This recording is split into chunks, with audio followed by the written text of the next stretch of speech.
So we went through the methodology item by item and arrived at the 3%. And I also think that you'll see that as well in the ramp up to that 3%. We don't assume 3% in year one, for example. I think our assumption for this year is 2.3, then 2.5, then 2.7 or 8, and then 3% out. So we think it's a very reasonable and very defensible macroeconomic assumption.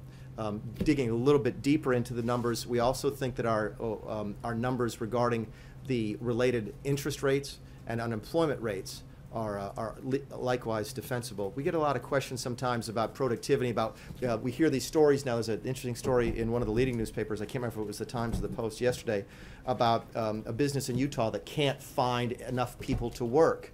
And people say, oh, how are you going to grow the economy at 3% if we're already facing a tight employment market? I'm going to pull the numbers up here so I don't butcher these. Of course, as soon as I say that, I can't pull the numbers up. The difference between the U6 rate and the U3 rate is, I think the number was in excess of 6 million people. What does that mean? The U3 rate is what we call the unemployment rate. It's what everybody calls the unemployment rate. The U6 rate is those folks who are unemployed. Okay, they're in the labor force looking for work, but they can't find it. Plus the people who are marginally attached or working part-time for economic reasons, working part-time because they can't find full-time work. Okay. That difference, that delta, is over 6 million people.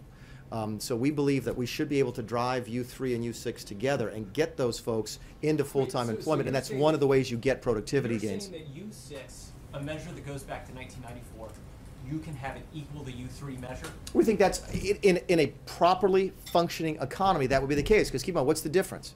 Marginally attached and part-time, against your will. You want to work full-time, but you're not. So you're technically not unemployed, because that's not the technical definition of the U3 unemployment rate, but you want to be doing more. You want to be more productive, to go back to the economic terms. And we do believe that we bring those people back to the job place, they will end up adding to productivity.